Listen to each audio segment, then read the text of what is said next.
দেশের জনপ্রিয় মডেল ও অভিনেত্রী অর্চিতা স্পর্শিয়ার জীবনে নেমে এসেছে এক কঠিন অধ্যায়। লড়ছেন এক বিরল ও ভয়ঙ্কর রোগ অ্যামিলোব্লাস্টোমার সঙ্গে। রাজধানীর একটি বেসরকারি হাসপাতালে চিকিৎসকের পরামর্শে জটিল অস্ত্রোপচারের মাধ্যমে তার মুখের টিউমার অপসারণ করা হয়েছে। প্রশ্ন হলো, এখন কেমন আছেন এই অভিনেত্রী?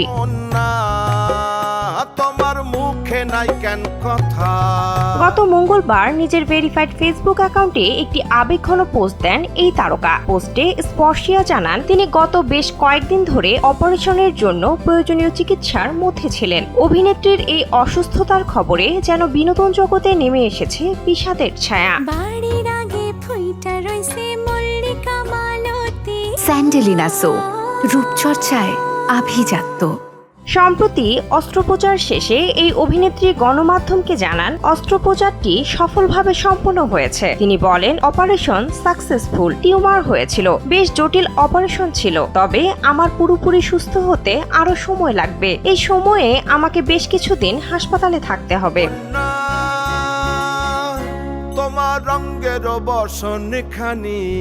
বর্তমানে নিজের শারীরিক অবস্থা সম্পর্কে স্পর্শিয়া আরো বলেন, সবকিছুই ঠিকঠাক চলছিল। মাসখানেক আগে নিয়মিত শারীরিক পরীক্ষা নিরীক্ষা শেষে জানতে পারি এই বিরল রোগের কথা। এরপর চিকিৎসকের পরামর্শে হাসপাতালে ভর্তি হই। প্রয়োজনীয় পরীক্ষা নিরীক্ষা শেষে চিকিৎসক সিদ্ধান্ত নেন অস্ত্রোপচারের। 7 অক্টোবর আমার অস্ত্রোপচার হয়েছে।